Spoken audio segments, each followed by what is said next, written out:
Isn't that the reason why we got the salary cap in the first place, to concertina the league and not have the breakaways and the fallaways as well? I think the salary cap's a bit of a myth in this sense, that everyone thinks it's a straight line. So everyone thinks that, for example, Hull can spend the same as Warrington.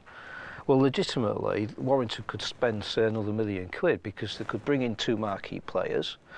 They could bring in a player from rugby union, as they have done, and there are various homegrown allowances and international allowances as well. So the salary cap is there as some sort of loose measure of control, but in actual fact there's no one fixed sum for every club. There are different variations and additions, and I have mixed views on that, because of course at the end of the day, why should a club that can't afford marquee players hold back a club that can?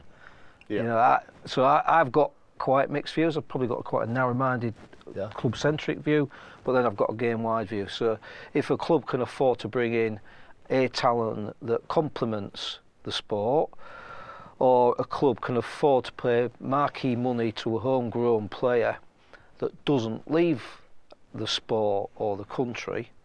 I mean, we had one last week, didn't we, with Luke Thompson at Saints. There's all this furor about him being tapped up by the Aussie game. Well, I think it's great that possibly a homegrown marquee allowance can enable Saints to retain him at a much reduced amount. So it has its benefits, and so it's sort of not all one size fits all. You know, you could argue one, you could argue the other.